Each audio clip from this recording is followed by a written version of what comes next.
ஆன்மீக கலசம். வாழ்க்கை ஜோதிடர் திரு பி. முகுந்தன் முரளி.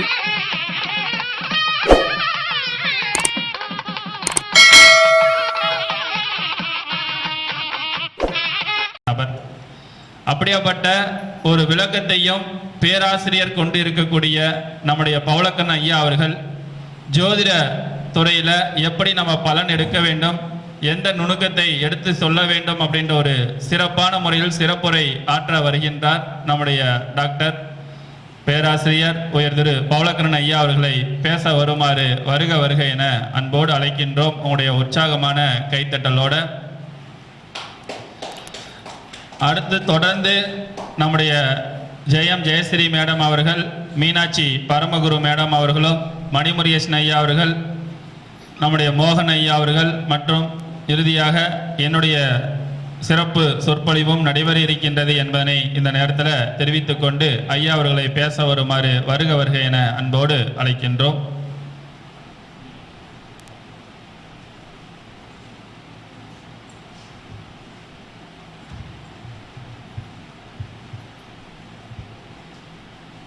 உலக சமாதான மகரிஷி ஜோதிட அறிவகம் மற்றும் மகரிஷி ஜோதிட ஆராய்ச்சி அறிவகத்தினுடைய நிறுவன தலைவர் அன்பு தம்பி முகுந்தன் முரளி அவர்களுக்கும், ஐயா தொட்டியம் பெரியசாமி ஐயா அவர்களுக்கும் எனது வணக்கத்தினை தெரிவித்துக் கொண்டு எனது உரைக்குள் செல்லலாம் என்று நினைக்கிறேன். எனக்கு கொடுக்கப்பட்டிருக்க தலைப்பு பஞ்சாங்க நுணுக்கங்கள் அப்படிங்கிறத பற்றி எடுத்துருக்கிறாங்க. ரொம்ப நேரம் பேசுவதற்கு நிறையா பேசிட்டாங்க எல்லாருமே. ஒரு சின்ன சின்ன விஷயங்கள் மட்டும் கோடிட்டு காட்டலாம் அப்படின்னு நான் நினைக்கிறேன். அதாவது ஒரு விஷயத்தை படித்து ஒரு பெருசாக விஷயத்தை வெளியில் கொண்டு வரணும் அப்படின்னா அதில் நல்ல கற்றுணர்ந்த தெளிந்த ஞானம் இருக்க வேண்டும். அறிவு கிடையாது, ஞானம் விஷ்டம் இருக்கணும். ஐயா பெரியசாமி ஐயா பேசும்போதெல்லாம் அத்தனை விஷயங்கள் சொன்னாங்க, அத்தனை புத்தகங்களை கோடிட்டு காட்டினாங்க, அத்தனையும் கவிகள். இதெல்லாம் நாமெல்லாம் படிக்கிறதுக்கு கொடுத்து வைக்கல. அந்த காலத்தில் அவங்கவுங்களுக்கு சொல்லி கொடுத்த ஆசிரியர் பெருமக்கள் அந்த மாதிரி கவிகளை சொல்லி கொடுத்து அந்த கவிகளுக்குள்ள உள்ளார்ந்த அர்த்தங்களையும் போதிச்சு அவங்க சொல்லி கொடுத்துருக்குறாங்க. அதற்கு பிறகு அவங்களுக்கு கிடைத்த அனுபவங்கள், அதைத்தான் நம்ம என்ன சொல்லுவோன்னா யுக்தி சுருதி அப்படிம்போம். ஒரு விஷயத்தை நாம் எப்படி பயன்படுத்துகிறோம் அப்படிங்கிறது, அந்த யுக்தியும் சுருதியும் தான் நம்ம இந்த துறையில் எவ்வளோ தூரத்துக்கு முன்னெடுத்து வந்திருக்கிறோம் அப்படிங்கிறது சொல்ல முடியும்.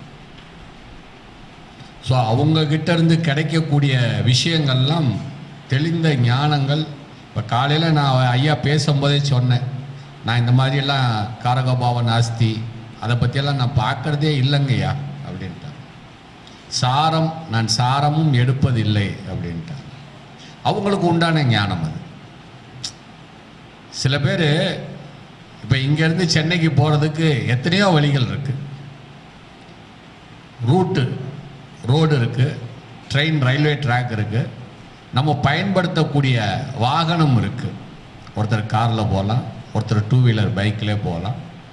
ஆனால் போய் சேரக்கூடிய அத்தனை பேரும் போய் சேரக்கூடிய இடம் சென்னை தான். ஆனால் ஒவ்வொருத்தரும் வழி ஏற்படுத்தி கொண்டது, ஒவ்வொருத்தரும் அவங்களுக்கு தேவையான பிரத்யேகமான வழிகள். அதில் அவங்க வெற்றி அடைஞ்சது எப்படி அப்படிங்கிறது.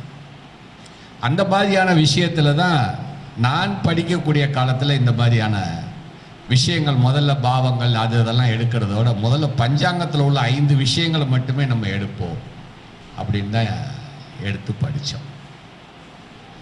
அப்படி படிக்கும்போது தான் நிறைய விஷயங்கள் அதில் கிடைச்சது. உதாரணத்துக்கு காலையில் ஒரு வேலு பிரபா பேசும்போது சொன்னார், மிருகசிரிஷம் நட்சத்திரம். அதை ப்ரொனன்சியேட் பண்ணும்போது பல பேர் பல விதமாக பண்ணுவாங்க. மிருகசிரிடம், மிருகசிரிஷா, எல்லாரும் சொல்லக்கூடியது மீ தான் எழுத்து தமிழில். ஆனால் அதனுடைய சொல் வந்து சான்ஸ்கிரிட் சொல்லு, அது மீயே கிடையாது, இம் சவுண்டு தான் வரும். மிருகசிரிஷா, மிருகசிரிடம் அப்படின்னு தான் வரும். மிருகசிரிடா, மிருகசிரிஷம் அப்படின்னா டெக்ஸ்டில் பூரா என்ன போட்டிருப்பான் அப்படின்னு கேட்டிங்கன்னா, மானின் தலை அப்படின்னு ஒரு உருவத்தை போட்டிருப்பான். மானின் தலை அப்படிங்கிறது மட்டும் இல்லாமல் இன்னும் இங்கிலீஷ் டெக்ஸ்டில் பார்த்தீங்கன்னா டியர் ஐ அப்படின்னு போட்டிருப்பான், மானின் விழி அப்படின்னு போட்டிருப்பான். அந்த டெஃபனிஷன் சொல்லும் போது என்ன சொல்லுவான் அப்படின்னு கேட்டிங்கன்னா, ஜோதிடத்தோடு சொல்லக்கூடியது. எஞ்சான் உடம்புக்கு சிரசே பிரதானம், சிரசினுடைய நுழைவாயில் கண்கள். ஒருத்தரை பார்த்த உடனே இவர் உண்மை சொல்கிறாரா பொய் சொல்கிறாரான்னா அவரோட கண்ணை பார்த்தா சொல்லிடலாம். அதை மாதிரி தான் இந்த மிருகசிரிஷா, மானின் விழி அப்படின்னு சொல்லக்கூடியது. அந்த மான் ஒரு பயந்த சுபாவத்தை அடிப்படையாக கொண்டது அப்படிங்கிறத சொல்லக்கூடியது தான் அந்த மிருகசிரிஷா, மானின் விழி. இவங்களுக்கு பூராத்துக்கும் கண் எப்படி இருக்கும் அப்படின்னு பார்த்தீங்கன்னா, கண்ணினுடைய அமைப்பு மிருகசீரிஷ நட்சத்திரத்தை பார்த்தோன்னே சொல்லலாம். ஒரு சில பேர்த்துக்கு பார்த்தீங்கன்னா இந்த கண்ணு வெளியிலேயே தெரியாது, உள்ளுக்குள்ளே குழி விழுந்த கண் மாதிரியே இருக்கும். கண்ணு உள்ளே இருக்கும், உள்ளமைப்பாக இருக்கும். பார்த்தோன்னே உங்களுக்கு மிருகசீரிஷமானு கேட்கலாம். நம்ம எப்படி சொல்லும் போது ஒரே நட்சத்திரத்துக்குள்ளே ஒரு பாசிட்டிவும் ஒரு நெகட்டிவும் இருக்குது அப்படிங்கிறது மாதிரி ஒரு சில பேர்த்துக்கு இப்படி இருக்கும். ஒரு சில பேர்த்துக்கு இந்த கண்ணினுடைய விழி பெருசாக வெளியில் வந்துருக்கும், முட்டை கண்ணு மாதிரி இருக்கும். இது ரெண்டு பேர்த்தையும் பார்த்த உடனே நம்ம வந்து மிருகசீரிஷம் அப்படிங்கிறத சொல்லலாம். இந்த மிருகசீரிஷம் அப்படின்னா நான் முதலே சொன்னேன், மானினுடைய சுபாவத்தை சொல்லக்கூடியது. பார்த்த உடனே இது பயந்த சுபாவம் அப்படிங்கிறத வெளிப்படுத்தக்கூடியது. மானுடைய வேகம் எவ்வளவு தெரியுமா? ஓடக்கூடிய வேகம் 140 கிலோமீட்டர்லேருந்து 160 கிலோமீட்டர் வேகத்தில் ஓடக்கூடியது. ஆனால் புலியினுடைய அதிகபட்ச வேகமே 90 கிலோமீட்டர் தான். ஆனால் இந்த புலி வந்து விரட்டி போய் மானை பிடிச்சிருது. எப்படி பிடிக்குது? இது பயந்த சுபாவம்னால என்ன பண்ணுன்னு கேட்டீங்கன்னா, ஓடிக்கிட்டு இருக்கும்போதே திரும்பி பார்க்கும். அதை புலி பயன்படுத்திக்கும். அதனுடைய வேகம் மட்டுப்படும் போது கரெக்டாக இந்த புலி போய் அதை அட்டாக் பண்ணும். அதே போல் இந்த புலியினுடைய வேகம் 90 கிலோமீட்டர்லேருந்து அதிகபட்சமாக 100 கிலோமீட்டர் 110 கிலோமீட்டருக்கு மேலே போகாதுங்க. ஆனால் மானினுடைய ஸ்டார்டிங் வேகமே 140 கிலோமீட்டர்லேருந்து 160 கிலோமீட்டருக்கு வேகம். நம்ம இருக்கக்கூடிய இப்போ கடந்த காலங்களில் இருந்த தலைவர்களில் மிருகசீரிஷ நட்சத்திரத்தில் இருந்தவங்க யாராவது தெரியுமா உங்களுக்கு? தெரியாது. கலைஞர் மிருகசீரிஷத்தில் வந்தவர். அவருக்கு ஆயில்யத்தில் லக்னம், ஆயில்யம் 1 லக்னம், லக்னாதிபதி 11 போய் உச்சம். அதுலேயும் கரெக்டாக அவரோட பர்த் டைம் கரெக்டாக அந்த சந்தியில் வருதுன்னு சொல்லுவோம் இல்லையா, அதே மாதிரி பூசம் 4க்கும் ஆயில்யம் 1க்கும் இடையில வரும். அது சமயத்தில் ஒரு 2 செகண்ட் 3 செகண்ட் இல்லாட்டி 1 நிமிஷம் 2 நிமிஷம் போட்டு பின்னாடி போட்டிங்கன்னா பூசம் 4க்கு போயிடும். 2 நிமிஷம் பின்னாடி போட்டிங்கன்னா அது ஆயில்யம் 1க்கு வந்துடும். இந்த மிருகசீரிஷம் ஏன் கலைஞரோட நட்சத்திரம்னு நான் சொன்னேன்னு தெரியுமா? அவருக்கு செயற்கை கண் பொருத்தப்பட்டது.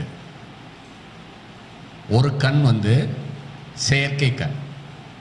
1960கள் காலத்திலேயே அவருக்கு கண்ணில் ஒரு இந்த இப்போ சொல்லக்கூடிய கேட்ராக்ட் பொறை விழுந்ததுன்னு இருக்கு இல்லையா, இந்த பொறை விழுந்தது மாதிரி அப்போ ஒரு நோய் வந்து அப்போ அதை டிரான்ஸ்பிளேஷன் பண்ணுறதுக்கு உண்டான சயின்டிஃபிக்கான மெத்தட் இல்லைன்னு சொல்லி அவருக்கு ஒரு கண் வந்து ஆட்டினுடைய விழி எடுத்து உள்ளே வச்சுருக்காங்க. அந்த கண் எப்படி இருக்குன்னு பார்த்தீங்கன்னா இப்படி வெளியிலே இருக்கும். அவர் கண்ணாடியை கலட்டினா தான் தெரியும், கண்ணாடியை கலட்டாடி தெரியாது. அவர் கண்ணாடி போட்டதுக்கு காரணமே அதுதான். மிருகசீரிஷ காலக்காரங்கெல்லாம் நட்சத்திரத்திலேயா இருந்தாலும் சரி, ராசியாக இருந்தாலும் சரி, லக்னமாக இருந்தாலும் சரி, இல்லை ஒரு பெரிய கிரகம் அந்த இடத்துல இருந்து தசை நடத்தினாலும் சரி, அவங்க கண்ணாடி போட்டாங்கன்னா அவங்களுக்கு மிகப்பெரிய யோகம் உண்டு. கண் கண்ணாடி அணிவதில் மிகப்பெரிய யோகம்.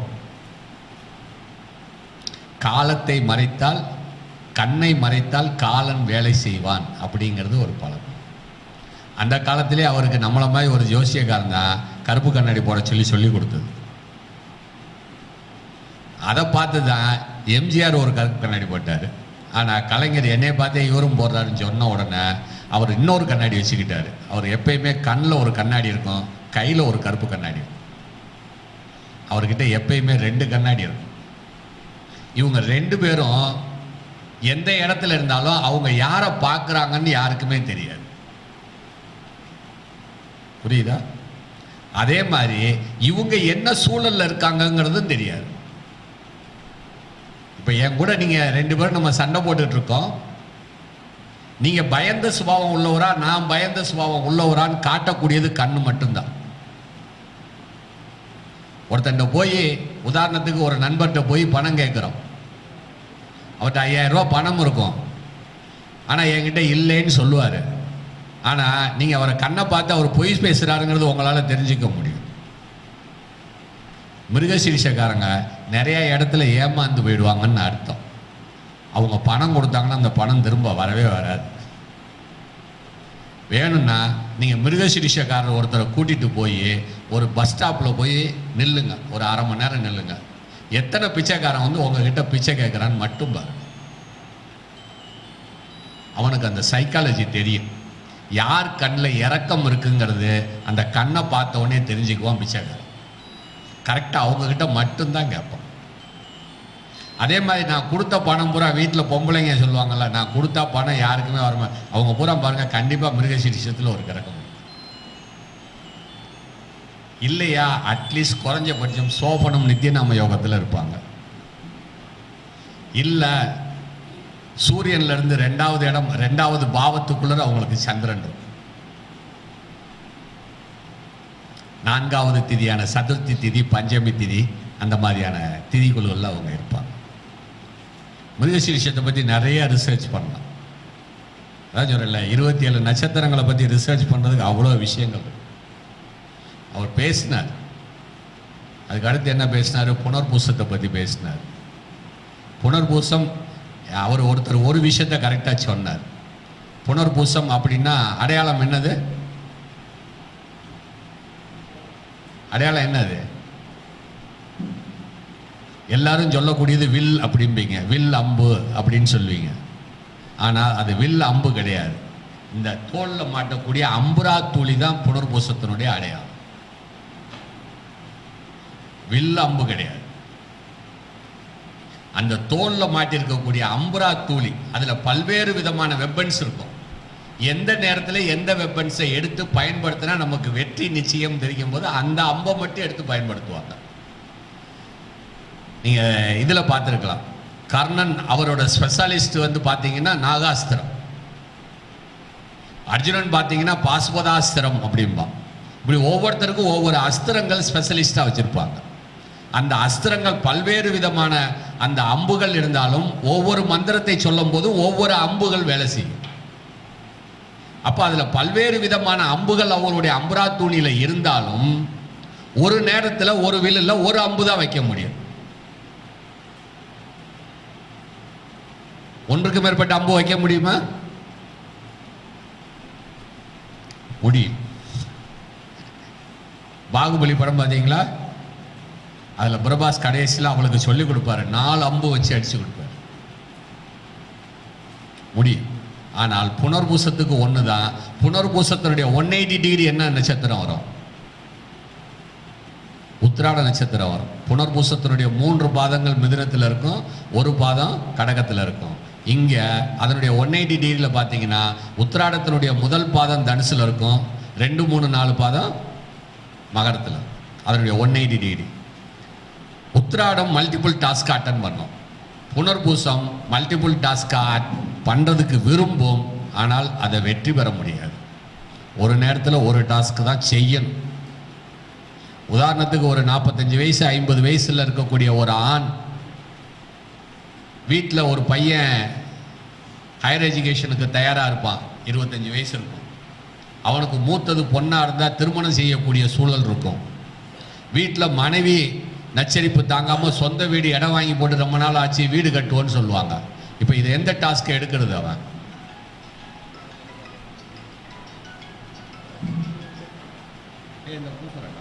பேசிட்டு இருக்க எந்த டாஸ்க் எடுக்கிறது புரியாது. ஆனால் எதையாவது ஒன்றை முதல்ல எடுத்துட்டு அடுத்ததை பிறகு பார்த்துக்கோன்னா 3 ஒரே டைம் வந்துடும். எதையுமே செய்ய முடியாது, தோல்வி அடைஞ்சிருவார். பையனை வெளிநாட்டுக்கு ஹையர் எஜுகேஷனுக்கு படிக்க வச்சிருப்பாரு, இங்கே பொண்ணுக்கு நல்ல வரன் வரும். இப்போ அதுக்கு செலவு பண்ணுறதா, பொண்ணு திருமணத்துக்கு செலவு பண்ணுறதா? முடியாது. இதே நேரத்தில் வீட்டுக்கு அஸ்திவாரமும் போட்டிருப்பாரு, இப்போ வீடையும் கட்ட முடியாது. இந்த புனர்பூசம் அப்படின்னா புனர்பூசம் அப்படிங்கிறது கிடையாது, அதனுடைய சரியான டெக்ஸ்ட் புனர்வசு. புனர் பிளஸ் வசு தான் புனர்வசு தான். நாளடைவில் வழக்கத்தில் புனர்பூசம் ஆயிடுச்சு. ஏன்னா அதுக்கு அடுத்த நட்சத்திரம் பூசமாக வாரதுனால. வசு அப்படின்னா ஒளின்னு அர்த்தம், புனர்னா ரிப்பீட்டேஷன் அர்த்தம். நம்ம புனர்ஜென்மம் எடுத்து வந்திருக்கோங்கிறோம் இல்லையா, மீண்டும் மீண்டும் அடுத்தடுத்து செத்து போன பிறகு அடுத்தடுத்த பிறவிகள் எடுக்கிறோம் இல்லையா, அதுதான் புனர்ஜென்மம், புனர் பிறவிகள். அப்போ இந்த புனர் ப்ளஸ் வசு சேர்ந்தா மீண்டும் மீண்டும் ஒளின்னு அர்த்தம். ஒருத்தன் பிஸ்னஸில் ரொம்ப தோற்று போனவன் இருக்கான், கடைசியாக இந்த ஒரு பிஸ்னஸை செய்வான் அப்படின்னா அவனுக்கு லக்னத்தையோ ராசியோ இந்த புனர்வசத்தில் முகூர்த்தம் வச்சு குறித்து கொடுத்தீங்கன்னா அவன் பொழைச்சி வெளியில் வந்துடுவான்.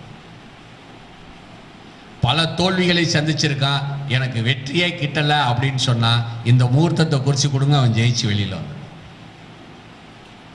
பல தடைகள் தாண்டிட்டே இருக்கேன், எனக்கு வெற்றியே கிடைக்கல, ஒவ்வொரு தடவையும் ஒவ்வொரு விஷயங்களாக இருக்குது அப்படின்னா புனர்பூசத்தை அன்னைக்கு போய் செய்ய சொல்லுங்க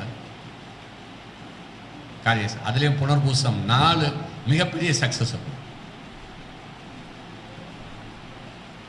நிறைய விஷயங்கள் இருக்கு, ரொம்ப சிம்பிளாக சொல்கிறது அப்படிங்கிறது கிடையாது. மகமும் பூரமும் எலின்னு சொல்லிட்டு போயிட்டாரு.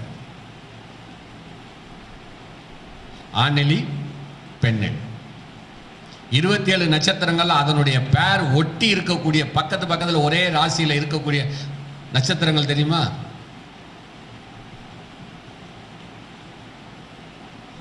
மிருகசீரிஷமும் ரோகிணியும் பாம்பு 2 ஆண் பெண் அடுத்தடுத்து இருக்கும். அதுக்கடுத்து மகமும் பூரமும் அடுத்தடுத்து இருக்கும் எலி. அதுக்கு அடுத்து இருக்கக்கூடியது மான், கேட்டையும் அனுஷமும் அடுத்தடுத்து இருக்கும். வேற எதுவுமே ஒட்டி வராது. இந்த 3 நட்சத்திரம் 6 நட்சத்திரங்கள் மட்டும்தான் ஒட்டி ஒரே ராசிக்குள்ள. மற்ற பூராவுமே பேர் ஆண் பெண் பூராமே 3 8 இருக்கும், இல்லாட்டி 4 7 இருக்கும், இல்லாட்டி 2 9 இருக்கும். இப்படிதான் இருக்கும். மான் இதெல்லாம் மிகப்பெரிய சிறப்பு. அனுஷமும் கேட்டையும் மான் அப்படின்னா, மான்னா அதை ஏன் இந்திரனுக்கு அடையாளமாக கொண்டு போய் கொடுத்துருக்கான். கேட்டை அப்படின்னா இந்திரன் பதவிகளை கொடுக்கக்கூடியது. அந்த இடத்துல வரக்கூடிய நித்தியநாம யோகம் என்ன தெரியுமா? வேதிபாதமும் வரியானும் நித்தியநாம யோகம். மான்மார்க் குடைகள்னு கேள்விப்பட்டிருக்கீங்களா? எத்தனை வருஷமா இருக்கு?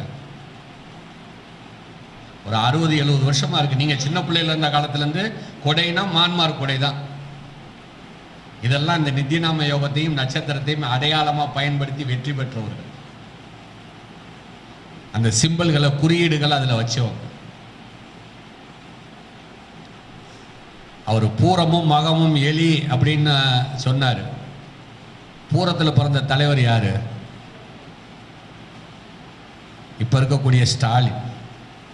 பூரம். பூரத்துக்கு ஒரே சொலவடை உண்டு, மயக்கும் பூரம் அப்படின்னு அர்த்தம். அவங்க எப்பயுமே சிரிச்ச முகத்தோட இருக்கணும்.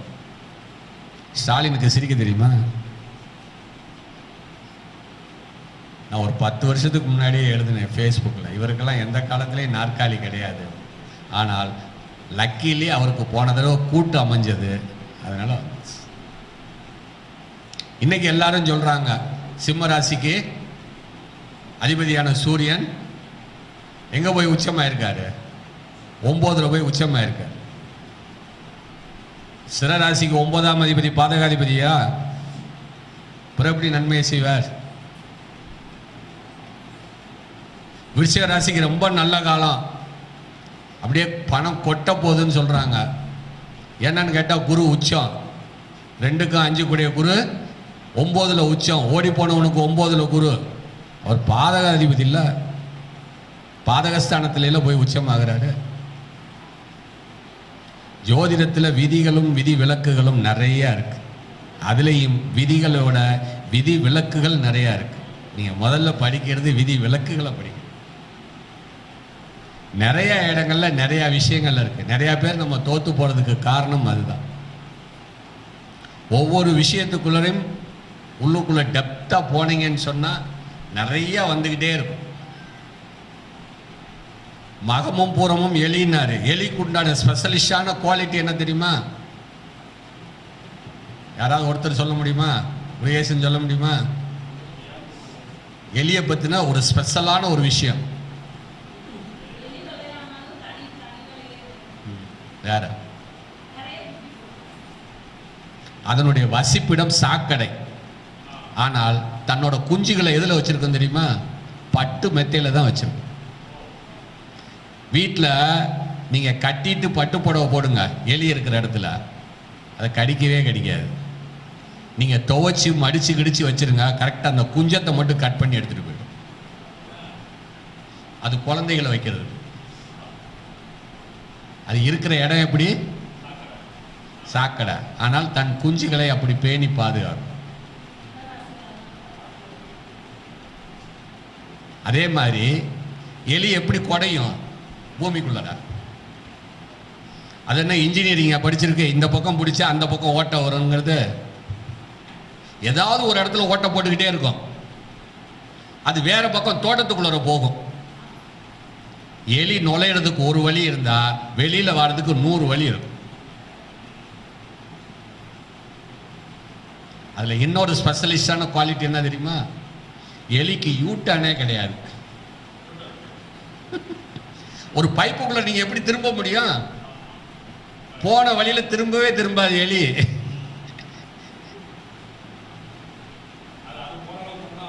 அது அவ்வளவு, அது சக்தி அவ்வளவு இருக்கு, அவ்வளவு தானங்க ஓட்ட போட முடியும். எலிக்கு யூட்டனுங்கிறதே கிடையாது. அதனாலதான் அது மகமும் பூரமும் நட்சத்திரத்துல போராட்டத்துல பின்வாங்க மாட்டாங்கன்னு சொல்றதுக்கு காரணம் அதுதான். மகத்துல பிறந்தது ஜெகம் ஆளும்னு ஏன் சொன்னான் ஜெயலலிதாவை? அந்த அம்மா அதிகண்ட நிதி நாம யோகத்தில் பிறந்தது. கலைஞர் கரெக்டா பௌர்ணமியில், இந்த அம்மா பௌர்ணமியில், அவர் அம்மாவாசை பிரதமையில் பிறந்தவர். என் கண்ணு கெட்டிய தூரம் வரையில் எதிரிகளே கிடையாதுன்னு அந்த அம்மா டெலிபரேட்டடா சொன்னதுக்கு காரணம் என்ன? அதிகண்டம் நித்திய நாம யோகம் தான். கண்டம் அப்படின்னா ஒரு மைசூர் பாக 2ஆ வெட்டுறீங்கன்னா அது கண்டம். 2 பீஸ் ஆக்கியாச்சு. அதவே கறிக்கடையில் போய் கொத்துக்கறி வாங்குறீங்கன்னு வச்சுக்கோங்க, என்ன ஆகும்? அதுதான் அதிகண்டம். புரியுதா? படிக்கணும், அப்படி படிக்கணும். அவன்கிட்ட சிக்கனவே அப்படி,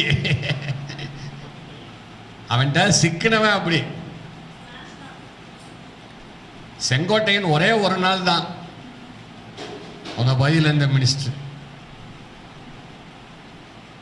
என்னோட கணவர் தவறான பாதையில் செல்கிறார் அப்படின்னு அவங்க மனைவி போய் ஒரு லெட்டர் கொடுத்துருச்சு.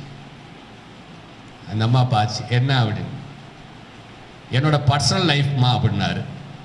சரி ரைட், நீங்க போயிட்டு வாங்க, கார் சாவியை முதற்கொண்டு டேபிளில் வச்சுட்டு போங்கன்ட்டு.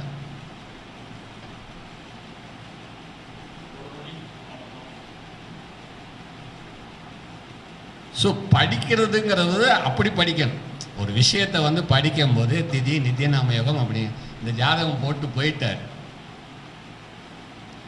சதுர்த்தி, நவமி, சதுர்த்தசி 3 ஒரே திதியா மணி? தெரியாதா? தெரியாது. நந்தா, பத்ரா, ஜெயா, ரிக்தா. ரிக்தா திதியில் வரக்கூடியது சதுர்த்தி, நவமி, சதுர்த்தசி.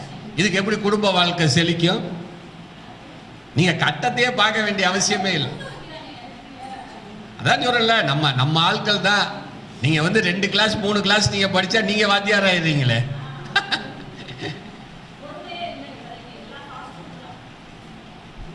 மூணு கிளாஸ் படிச்சுட்டா அவங்க வாத்தியார் ஆயிடுறாங்க. நாங்கெல்லாம் அப்போ முட்டி போட்டு 10 வருஷம் 15 வருஷம் முக்கி படிச்சு இன்னைக்கும் படிச்சுட்டு இருக்கோமே.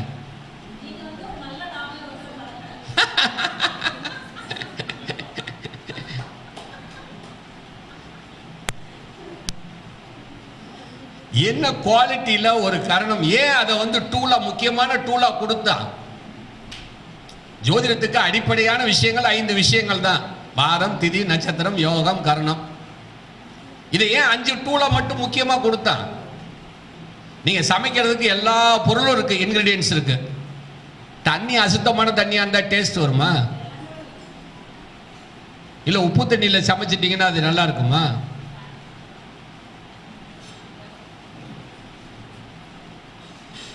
அப்ப அப்படித்தான் இது. இந்த 5 விஷயத்தை வச்சு ஆயிரக்கணக்கான விஷயங்களை ப்ரிடிக்ஷன் சொல்றது மட்டும் இல்ல, ஒருத்தரை கணிக்க முடியும். என்ன விஷயத்துக்குள்ள இருக்கு, எப்படி இருக்கு அப்படிங்கிறது. மிருகசீரிஷன் சொல்லிட்டு போயிட்டாரு. மிருகசீரிஷத்துக்கு இணையான நித்தியநாம யோகம் என்ன? சோபனம் நித்தியநாம யோகம். அவனுக்கு நல்ல லைஃப் பார்ட்னர் வேணும். சோபனம்னா என்னது?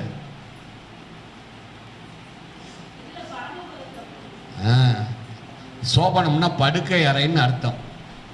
கோயில்களில் பார்த்தீங்கன்னா சோபன அறைன்னு போட்டிருப்பான், இல்லாட்டி பொக்கிஷம் வைக்கக்கூடிய அறை. அதில் தான் அவங்க இருப்பாங்க, அதை பாதுகாத்துக்கிட்டே இருக்கக்கூடியவங்க. ஆனால் ஆண் மிருகசீரிஷத்தில் பிறந்தான்னா அவனுக்கு நிறைய இல்லீகல் கான்டாக்ட் இருக்கும்.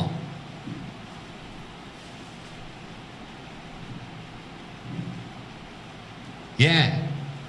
அதிதேவதை சந்திரன். சந்திரனுக்கு உண்டான திருட்டு குணம் பிருகுநந்தி நாடியில் படிப்பீங்க. எந்த கிரகத்துக்கூடையும் சந்திரன் சேர்ந்தா தான் திருட்டுத்தனம் நடக்கும், அப்படி இல்லாட்டி நடக்காது. எந்த ஒரு கிரகத்துக்கூடையாவது ராகு கூட சந்திரன் சேர்ந்தா ரொம்ப பக்காவா பிளான் பண்ணி திருடுவான். ராகு கூட குரு தேங்கன்னா மேம்போக்கா திருடுவான். அப்போ ஒவ்வொன்றையும் ஒவ்வொரு விஷயத்தையும் பார்க்கும்போது அப்படி அனுபவிச்சு படிக்கணும். நந்தா, பத்ரா, ஜெயா, ரிக்தான்னா ஒவ்வொரு திதிக்கு உண்டான குவாலிட்டி இருக்கு. பிரதமை திதியில கலைஞர் பிறந்தார். பிரதமை திதினா அக்னின்னு அர்த்தம். அக்னியில போட்டா என்ன கிடைக்கும் ரிசல்ட்? ஸ்வாகா. கலைஞர் கூட சேர்ந்தவனோட அறிவை புறாத்தையும் அந்த ஆள் சுரண்டிடுவார்னு அர்த்தம். அவன் முன்னாடி எவனாவது பேச முடியுமா? இந்த ஈரோட்டுக்கு வாராருன்னு சொன்னா ஈரோட்டில் அவங்க கட்சிக்காரங்களை சேர்ந்த 10 தமிழ் வாத்தியார் இருப்பான். 10 தமிழ் வாத்தியாருக்கு 2 நாளைக்கு முன்னாடியே சண்முகநாதன் ஃபோன் பண்ணி பேசிடுவார். ஐயா, அடுத்த வாரம் உங்கள் ஊருக்கு வராரு, ஒரு 2 பக்கத்துக்கு ஒரு ரைட்டப் எழுதி வைங்க. அவன் எல்லா பேரும் எழுதி கொடுத்துருவான். நம்ம எழுதி கொடுத்தது தான் படிக்க போறாருன்னு அவன் நினச்சிட்டு இருப்பான். அவர் 10துலேயும் ஒவ்வொரு பாயிண்ட் எடுத்து அவர்கிட்ட கொடுத்து அவர் அதை 10ஐயும் படிச்சுட்டு போயிடுவார். ஊரில் இருக்கவனுக்கு என்ன இருக்கும்? தலைவர் நம்ம ஊரை பற்றி தெளிவாக தெரிஞ்சு வச்சிருக்காராம்பா. பல வீட்டு சோறு சாப்பிட்ற மாதிரி தான், பிச்சைக்கார மாதிரி தான். அவனுக்கு தான் ஒவ்வொரு வீட்டு ருசியும் அத்துப்படி. நமக்கு நம்ம வீட்டு ருசி மட்டும்தான் தெரியும், பக்கத்து வீட்டில் எப்படி இருக்குன்னு தெரியாது. பிச்சைக்காரனுக்கு மட்டும்தான் இந்த வீட்டில் சோறு நல்லாயிருக்கும், இந்த வீட்டில் குழம்பு நல்லா இருக்கும்பா. நீங்கள் ஒரு காலகட்டத்தில் நாங்கள் சின்ன பிள்ளைன்னா இது வேணா வேண்டாம் அப்படின்பா. ஏன்னா அவனுக்கு தெரியும். அதே மாதிரி தான் ஒவ்வொரு விஷயத்துக்குள்ளரையும் ஒவ்வொரு டெப்தா இன்டெப்தா போனீங்கன்னா ஒரு விஷயங்கள். பவம் கரணம். பவம் கரணம்னா ரொம்ப ஆக்ரோஷமானது, அதிகாரமானது, ரொம்ப நல்ல கரணம். அது நல்ல கரணமே இல்லை, அதே நேரத்தில் கெட்ட கரணமும் இல்லை. என்ன சார் இப்படி சொல்லிட்டீங்க அப்படின்னா அப்படிதான் இருக்கு. 27 நட்சத்திரத்தில் 27 நட்சத்திரத்தில் நல்ல நட்சத்திரம் 4 நட்சத்திரத்தை எடுக்க முடியுமா? சரி, கெட்ட நட்சத்திரம் 4 எடுக்க முடியுமா? தீதுரு நட்சத்திரம் 12 நட்சத்திரத்தை பிறந்தவன் நல்லா கோடீஸ்வரனா இருக்கிறவன் எத்தனை பேர் காட்டா? ஆயில்யம், பரணி, முப்பூரம், கேட்டை, சுவாதி, மகம், பாய்தனில் படுத்தோர் மீளார் அப்படிங்கிறான். இந்த கொரோனா பீரியடில் ஒரு பெரிய விஐபிக்கு நான் ஜாதகம் பார்த்து கொடுத்தேன். கரெக்டாக ஆயில் இத்தனைக்கு அவரை கொண்டே ஹாஸ்பிட்டலில் சேர்க்குறாங்க.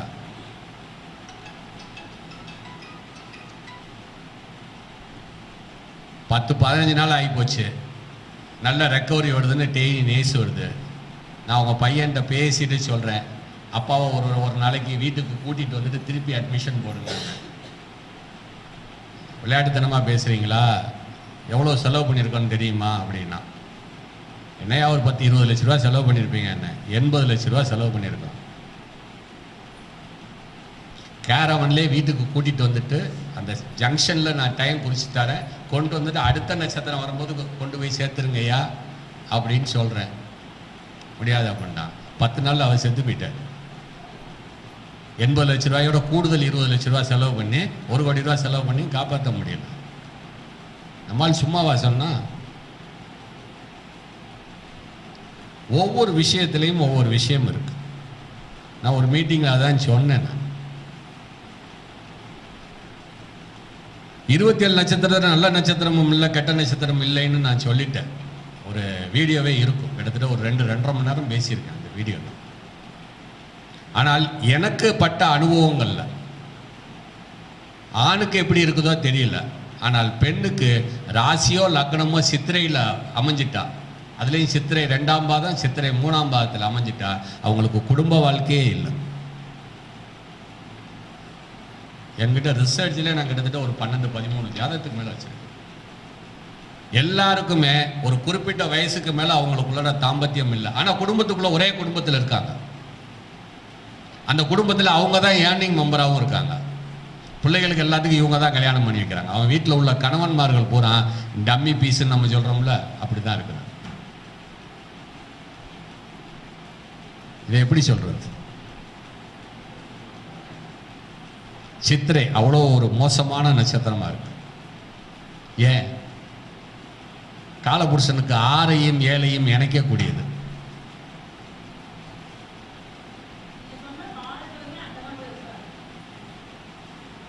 எல்லாத்துலேயும் முன்னாடி பின்னாடி எடுத்தே ஆகணுமா? அதுதான் தப்பு. இந்த சும்மா சாதாரணமாக நீங்கள் ஒவ்வொரு விஷயத்துக்குள்ளரையும் நான் சும்மா சொல்லும் போதெல்லாம் சொல்லுவேன், சில சாங்ஸ் எல்லாம் புத்தி உள்ள மனிதனெல்லாம் வெற்றி காண்பது இல்லை, வெற்றி பெற்ற மனிதனெல்லாம் புத்திசாலி இல்லை. ஜோதிட ரீதியாக இதுக்கு ஏதாவது டெரிவேஷன் சொல்ல முடியுமா உங்களால்? இதுக்கு என்ன ரூல் இருக்கும்? வேற என்ன டெப்தா போங்க. புத்தி 11க்குள்ளேயா இருக்கு, புத்தி 5க்குள்ள இருக்கு. வெற்றி எதுல இருக்கு? 6ஆம் பாவத்தில் இருக்கு வெற்றி. 6க்கு 12ஆம் பாவம் 5ஆ? புத்தி இருந்தா வெற்றி இருக்காதா? 7ஆம் பாவம் கலத்திரஸ்தானமா மனைவியா? மனைவி கிட்ட போய் உன் புத்திசாலி எல்லாம் காட்ட முடியுமா? மனைவி கிட்ட எல்லா ஆண்களும் தோத்து தான் போகணும். தோத்து போனாதான் வெளி உலகத்தில் அவன் சர்வைவல் பண்ண முடியும். காலபுருஷனுக்கு 2-7 என்ன பாவம்? சுக்கிரன். அதுதானே மாதகஸ்தானம். ஒரு ஆணுக்கு முதல் எதிரி யாரு? பெண்ணு தான். இன்னும் தெளிவா சொன்னோம்னா மனைவி தான். கணவனுக்கு முதல் எதிரி யாரு? மனைவி தான். அதுவும் வீட்டுக்குள்ளே வச்சிருக்கோம். சரி, இப்படி அப்படி பார்த்துக்கோங்க. துலா லக்னம் 2-7 கூடியவன் யாரு? செவ்வாய். அப்போ பெண்ணுக்கு யார் எதிரி? கணவன் தான் எதிரி, முதல் எதிரி. யார் கூட இருக்கோம்? அவங்க கூட தான் குடும்பம் பூரா, வாழ்க்கை பூரா அவங்க கூட தான் இருக்கு. நிறைய விஷயங்கள் இருக்கு. ஒவ்வொரு விஷயத்துக்குள்ளே நீங்க போனீங்க அப்படின்னு சொன்னா நிறைய வந்துகிட்டே இருக்கும். அவர் சொன்னார், இதிகாசங்களை பத்தி நிறைய பேசினார். பூரா வந்து கொஞ்சம் இன்டெப்தா போகணும், இன்னும் போகணும். ஒருத்தன் பணம் வாங்கிட்டு நம்ம கொடுக்கலைன்னா தண்ணி காட்டிட்டு போயிட்டான்னு சொல்றோம். நமக்கே தண்ணி காட்டிட்டாயா வாங்குறோம். ஏன் சொல்றோம் முருகேசன்?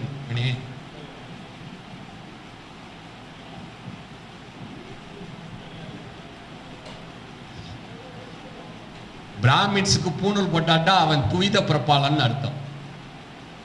12-13 வயசு வரைக்கும் அவன் வந்து பிராமணன், அவன் ஒருவன். பூணூல் போட்டாச்சுன்னா அவன் துவித இருபிறப்பாளன்னு அர்த்தம். பூணூல் போட்ட பிறகு அவன் கம்பல்சரியா சந்தியாவந்தனம் பண்ணணும். எப்ப எல்லாம் பண்ணணும்? காலையில சூரிய உதயத்திலையும் மாலையில சூரிய மறைவிலையும் பண்ணணும். அதோட இன்னொரு விஷயமும் இருக்கு. மத்தியான நேரம் நடு உச்சிலையும் சந்தியாவந்தனம் பண்ணணும். ரொம்ப பிராமணன், ரொம்ப வரம்பு உட்பட்டவனா இருந்தா அதை பண்ணுவான், அவன் தான் அதை பண்ணுவான். இன்னைக்கும் பிராமின் ஸ்வீட்ல எவ்வளவுதான் கஷ்டம் இருந்தாலும் சாப்பாட்டுக்கு பிரச்சனை இல்லாம இருக்கிறதுனா காரணம் அதுதான். சந்தியாவந்தனம் பண்ணும்போது ஏன் நீர்க்கரையில் வச்சு பண்ண சொன்னாங்க? அவன் அர்க்கியம் விடுறான்ல, அதுக்குள்ள தான் அவ்வளவுமே இருக்கு. இந்த இடத்துல என்கிட்ட கொடுப்பதற்கு எதுவுமே இல்லை பகவானே, அதனால இந்த தண்ணியை உனக்கு அர்க்கியம் விடுறேன். கங்கையில் போய் குளிக்கும் போது ஒவ்வொரு தடவையும் இதைத்தான் செய்யணும். ஓம் ஆதித்யாய நமக, சூர்யாய நமக, பாஸ்கராய நமக அப்படின்னு மந்திரம் 7 மந்திரம் இல்லை 11 மந்திரத்தை சொல்லி அர்க்கியம் விடணும் கிழக்க பார்த்து. அந்த பழமொழியை தான் இங்கே கொண்டு வந்துட்டான். சூரியனுக்கே அங்கே தண்ணி காட்டிட்டு போனவன் இங்கே நமக்கே தண்ணி காட்டுறான்டான்னு அங்கே அந்த வழக்கு அதில் வந்தது. புரியுதா?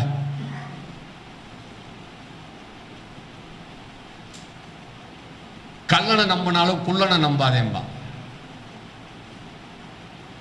இதுக்கும் ஜோதிடத்துக்கு என்ன பழமொழி இருக்கு? இந்த பழமொழிக்கும் ஜோதிடத்துக்கும் என்ன கனெக்டிவிட்டி? கல்லன்னா கிருஷ்ண பரமாத்மா ரோகிணி, குள்ளன்னா யாரு? ஓ நட்சத்திரம் வாமன அவதாரத்தில் கடைசியா என்ன ஆகும்? சம்ஹாரம் பண்ணிடுவாரு. புரியுதா? பூமியில 3வது அடி வச்சு பூமிக்குள்ள ஒரு அமுக்கு. உங்ககிட்ட எதிரி சிக்கனானா அப்படிதான் அர்த்தம், வச்சு செய்வேன்னு அர்த்தம். அதனாலதான் சொன்னான் கல்லனை நம்பினாலும் குள்ளனை நம்பாத. ஆனா நம்மால் என்ன சொல்லிட்டான்? குள்ளமா இருக்கவன நம்பாத. என்னத்தை சொல்ல? பழமொழி கூட திரிஞ்சு போச்சு. இப்படி சொன்னா 1000 பழமொழியை சொல்ல முடியும். 1000 பழமொழி இருக்கு. எல்லாமே ஜோதிடமும் மருத்துவம் சார்ந்த விஷயங்களாவே தான் அந்த காலத்துல வழக்கு சொல்லாக இருந்திருக்கு. ஏன்னு கேட்டா ஜோதிடத்தை அவன் பிரத்யோகமாக பார்க்கல, அன்றாட வாழ்வியல்ல அனுஷ்டிச்சு வந்திருக்கான். இந்த கிழமை இந்த நட்சத்திரம் ஆகாது, இந்த கிழமைக்கு இந்த திதி ஆகாது அப்படிங்கிறது வாழ்நாள் முழுவதும் அவன் அனுபவிச்சுட்டு வந்திருக்கான். ஆனால் அதை தெளிவா சொல்லி தரல. 2 தலைமுறைக்கு ஒருத்தர்ல நீ அப்படியே எங்க அப்பா சொல்லி கொடுத்தாரு ஏன்டா சொன்னாருன்னா அவங்கிட்டையும் கேட்கல, தெளிவு இல்லை, அப்படியே அழிஞ்சு போச்சு. 1000 பேர்த்த கொன்னவன் அரை வைத்தியன். மணிகிட்ட கேட்டா என்ன சொல்லுவாப்புல? 1000 வேற எடுக்கணும் சார். அதுதான் பழமொழி தெரிஞ்சு வந்தது. 1000 வேர், இதை 1000 பேர்ன்ட்டேன். சட்டியில் இருந்தா தான் அப்ப இவன் திங்கிற சோத்து முட்டை தானே. சஷ்டியில் இருந்தால் அகங்கிற உள் பையில கரு வளரும், அதற்காக வேண்டி சொல்லப்பட்டு. ஆனால் இவன் என்ன சொல்லிட்டான்? சட்டியில் இருந்தா தான் அகப்பையில் வரும். அப்படியெல்லாம் கிடையாது. ஒவ்வொரு விஷயத்துக்குள்ளரையும் ஒரு நுண்மான் நுழைபுலம் இருக்கான். ஒரு விஷயத்தா உள்ள இன்டெப்தா போய் அது ஏன் எதுக்கு அப்படிங்கிறத திருப்பி திருப்பி திருப்பி திருப்பி படிக்கணும். ஒவ்வொரு திதியிலையும் ஏன் இந்த நந்தா பத்ரா ஜெயா ரிக்தா பூர்ணாங்கிற 5 திதிகளுக்குள்ள எல்லாத்தையும் 15 திதியும் அதுக்குள்ள கொண்டு வந்து ஏன் வச்சான்? பஞ்சமி, தசமி, பௌர்ணமி, அமாவாசை, இந்த 4 பூர்ணா திதிங்கிறான். இதுக்கு ஏதோ ஒரு சிமிலாரிட்டி இருக்குன்னால தான் அதை கொண்டு வந்து வச்சிருக்கான். பிரதமையில பிறந்த கலைஞருக்கு அக்னியினுடைய தத்துவம் எது இருந்தாலும் அவருக்கு மட்டும்தான் வேணும். அவர் யாருக்குமே ஷேர் எல்லாம் கொடுக்க மாட்டார். அவர்கிட்ட யாராவது ஒரு 10 ரூபா காசு கட்சிக்காரன்ல இருந்து யாராவது போய் வாங்கியிருக்காங்களான்னு கேட்டு பாருங்க. என் பக்கத்துல இருக்கிற என்னை வச்சு பொழைக்க முடியலன்னா போட, நீ எல்லாம் செத்துப்போ அப்படின்னு. அப்படி செத்து போனவன் தான் வெற்றி கொண்டான். ஹாஸ்பிட்டலில் சேர்த்துட்டு பைபாஸ் சர்ஜரி பண்ணணும், 10 லட்ச ரூபா வேணும்னு அவங்க பையன் கேட்டான். போடா, எவங்கிட்ட 10 லட்ச ரூபா இருக்கு, என்னமோ நீ கொடுத்து வச்சிருந்தேன்னு கேட்குறேன். கட்சிக்காண்டி ரத்த வாந்தி எடுத்து பேசினவன் மேடையில். அவர்கிட்டலாம் 10 பைசா. ஆனால் இந்த அம்மா யாரு? பௌர்ணமியில் பிறந்தது, செலிப்ரேட்டிவாக இருக்கக்கூடியது, சந்தோஷமா இருக்கணும். அது பக்கத்தில் இருக்கவங்க பூரா சந்தோஷமா இருக்கணும், தானும் சந்தோஷமா இருக்கணும். அதுக்கு மேல தலைவர் யாரு? எம்ஜிஆர். சப்தமி தேதியில் என்னை பார்க்க வரணும், வந்துட்ட என்கிட்ட பேசணும்னு சொன்னா என் வீட்டில் சாப்பிட்டா தான் நான் அவன் கூட பேசுவேன். சாப்பிடலன்னா பேசவே மாட்டேன். எடுத்து டேபிளில் போய் உட்கார்ந்த உடனே சாப்பிட்டீங்களான்னு கேட்பாரு. நீங்க சாப்பிட்டீங்கன்னு சொன்னா தான் பேட்டி, அப்படி இல்லைன்னா அவர் எந்திரிச்சு போயிடும். யாரா இருந்தாலும் சரி. காமராஜரை வந்து ஒரு தடவை கேட்டிருக்காரு, நீ என் வீட்டுக்கு வந்து சாப்பிடவே மாட்டேங்கிறீங்க. உன் வீட்டில் பூரா எல்லாம் பல வகையான உணவுகள் இருக்கும், நான் வெறும் கஞ்சியாக சாப்பிட்றவன், என் நாக்கு பழகிடக்கூடாது, அதுக்காண்டி தான் நான் உங்ககிட்ட வரலன்னாரு. அதனால தான் அவர் ஒரு ஆளை மட்டும் விட்டு வச்சார். அப்படி இல்லைன்னா சாப்பிட்டா தான் அவர் பேசுவார். குவாலிட்டி எல்லாம் வந்து ஜஸ்டைன் பண்றதுல வந்து எல்லாருமே, இந்த அரசியல்வாதிகள் எல்லாருமே ஜாதகம் பார்ப்பாங்க, ஜோசியம் பார்ப்பாங்க சார். உங்ககிட்ட தான் எதையுமே சொல்றது இல்லை. அந்த காலத்தில் எப்படி எழுதாத சட்டம் இருந்ததோ, ஜோதிடர் அப்படின்னா அரச சபையில் உள்ளவங்களுக்கு மட்டும்தான் ஜோசியம் பார்ப்பார். பாமரனுக்கு ஜோதிடம் கிடையாது. அரசர்களுக்கும் அரச ராஜ பிரதானிகளுக்கு மட்டும்தான் ஜோதிடம், வேற யாருக்கும் ஜோதிடம் கிடையாது. அதே மாதிரி தான் இவங்களும் சொல்லி பார்த்தாங்க. ஏன்னா இன்னொருத்த ராஜாவுக்கு உண்டான அதிகாரம் உன் கையில் இருக்குடா, உன் ஜாதகத்தில் இருக்குடான்னா அவன் நாளைக்கு புரட்சி ஏற்படுத்திட மாட்டானா? அதற்காக வேண்டிதான் இல்லை. அப்போ ஒவ்வொரு விஷயத்துக்குள்ளரையும் ஒவ்வொரு உள்ளார்ந்த விஷயங்கள் நிறைய இருக்கு. வர்ணம் 4 விதமான வர்ணங்கள் தானே இருக்கு. பிராமண, சத்திரியன், சூத்திரன், வைசியன், சூத்திரன். இந்த 4 வர்ணத்துக்கும் டெரிவேஷன் யாராவது சொல்ல முடியுமா?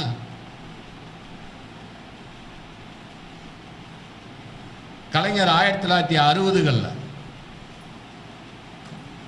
நாமெல்லாம் தீண்டத்தகாதவர்கள், நாமெல்லாம் சூத்திரர்கள், அதனால தான் நம்மளை யாரு சென்ட்ரல் கவர்மெண்ட் மத்திய அரசுல எடுத்துக்க மாட்டேங்கிறாங்கிறது தான் அவரோட கூப்பாடு. அதனால தமிழர்களே எல்லோரும் ஒன்றிணையுங்கள்.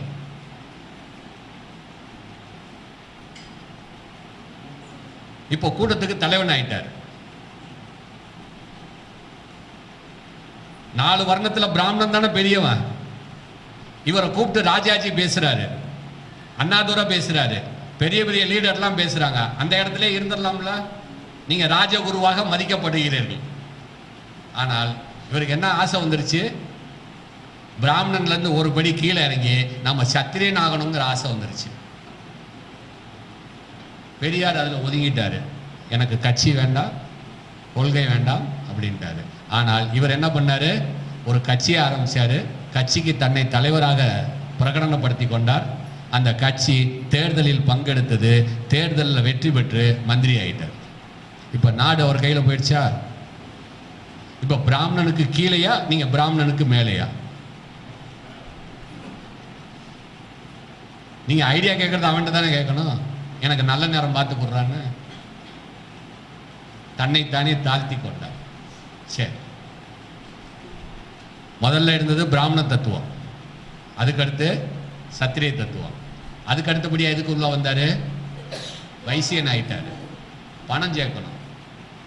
பணம் சம்பாதிக்கிறது யாரோட கொள்கை? வைசியனோட கொள்கை. தன்னோட பிள்ளை குட்டிகளுக்கு பணம் சேர்க்கணும், அதனால வைசியன் ஆயிட்டார். கடைசியா என்னை யாருமே மதிக்க மாட்டேங்கிறாங்கன்னு சூத்திரனாவும் ஆயிட்டார். ஆனால் இதே சமகாலத்தில் பர நாட்டை ஆண்ட எம்ஜிஆர் ஏன் 13 வருஷம் 3 பீரியட் ஏடிஎம்கே அரசாட்சியில் இருந்ததுன்னா ஒரே தத்துவம். என்ன தத்துவம்? சத்திரிய தத்துவம் மட்டும்தான் அவர் கையில் எடுத்தார். நான் சத்திரியன், நான் ராஜா, நான் தான் எல்லாத்துக்கும் கொடுப்பேன், யாருக்கிட்டையும் நான் வாங்க மாட்டேன். ஒரே தத்துவம். என் வீட்டுக்கு வரவங்களாம் சாப்பிடு, உனக்கு என்ன காசு வேணுமோ நான் தரேன், அவ்வளவும் கொடுத்தேன். அப்போ சத்திரிய தத்துவத்தை மட்டுமே கையில் எடுத்தேன். அதனால தான் அவரோட புகழ் இன்னைக்கு நிற்கி.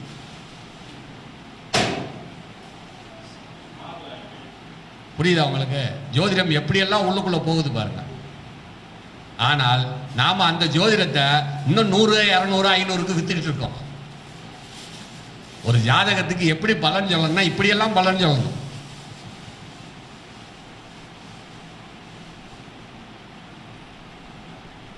அப்படி சொன்னா தான் ஜெயிக்க முடியும். அதை விட்டுட்டு வந்து சும்மா வந்து 12 பாவங்களை சொல்றான், இதை சொல்கிறான், ராசியை சொல்கிறான், லக்னத்தை சொல்கிறான், இதை இப்படி இருக்கு, அப்படி இந்த கிரகம் இங்கே இருக்கு. 9 கிரகங்கள் எங்கேயாவது ஒரு இடத்துல இருந்தானே ஆகும். அதே மாதிரி இன்னைக்கு நாட்டில் இருக்கிறதுல ஒரு மிகப்பெரிய பிரச்சனை முடிச்சு, இன்னைக்கு கடன்கிறது தனி மனிதன்லேருந்து நாடு வரைக்கும் கடன்கிறது பெரிய பிரச்சனை. இந்த கடன் தீர்றதுக்கு என்ன பண்றது? இன்னைக்கு சாதாரண ஸ்கேவெஞ்சரா ஒரு முனிசிபாலிட்டியில் வேலை பார்க்குறவங்க கூட பேங்க்ல லோன் போட்டு ஒரு பைக் வாங்கிடறான். அவன்ல இருந்து இன்னைக்கு நம்ம தமிழ்நாடு அரசு வரைக்கும் 10 லட்சம் கோடி கடன். இந்தியாவுக்கு எவ்வளோ கடன் இருக்குன்னு தெரியுமா? தெரியாது. ஏறக்குறைய 300 லட்சம் கோடி கடன் இருக்கு. அமெரிக்காவுக்கு எவ்வளோ கடன் இருக்கு தெரியுமா? 34 ட்ரில்லியன், 30,000 லட்சம் கோடி அவனுக்கு கடன் இருக்கு. இன்றைய நிலையில அமெரிக்காவை வித்தா கூட அந்த கடனை அடைக்க முடியாது.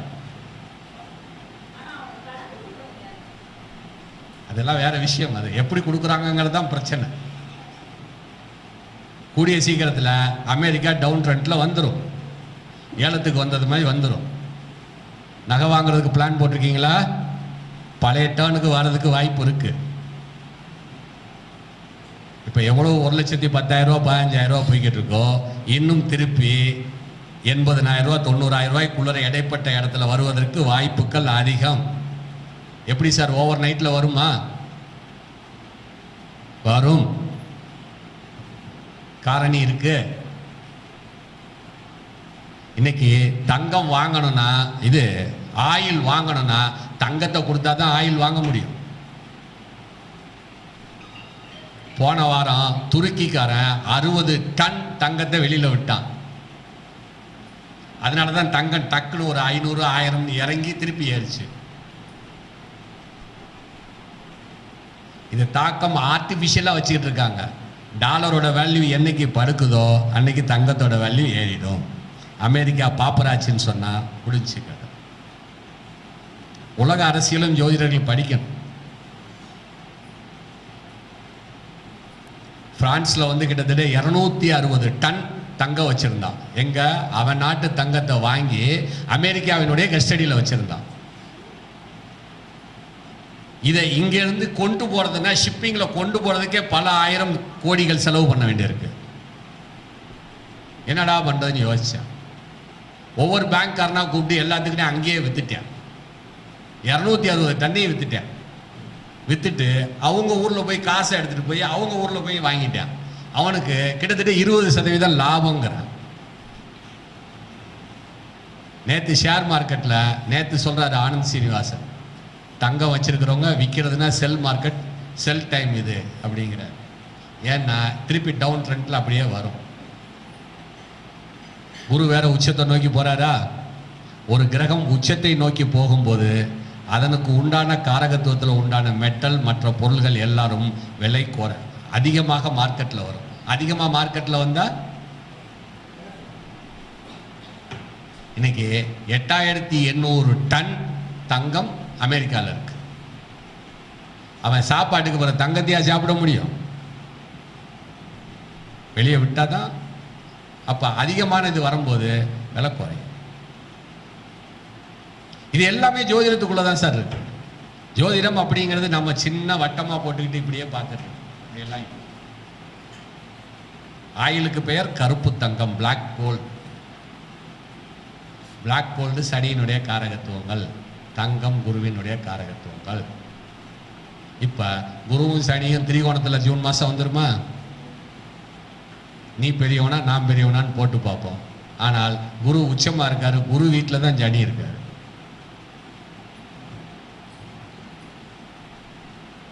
ஸோ இதுக்குள்ள நிறைய கேம் இருக்கு. சரி, இன்னொரு முறை இன்னொரு விஷயத்தை தெளிவாக பேசுவோம். மற்றபடி எல்லாருக்கும் நன்றி கூறி விடைபெறுகிறேன். நன்றி, வணக்கம்.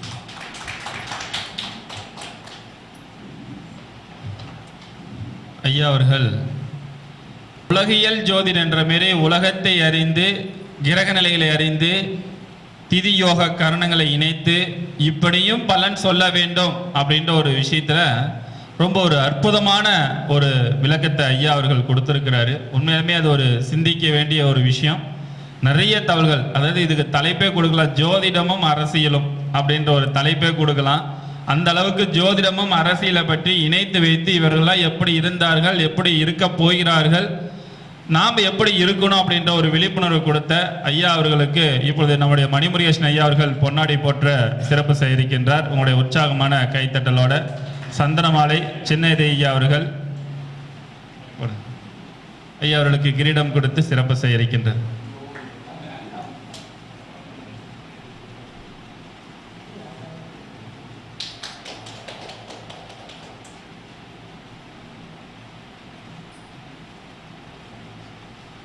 ரொம்ப ஒரு சிறப்பான ஐயா அவர்கள் விளக்கம் கொடுத்தாரு. அடுத்த சிறப்பு பேச்சாளராக மீனாட்சி பரமகுரு மேடம் அவர்கள் திருப்பூரிலிருந்து வருகை புரிந்திருக்கின்றார்கள்.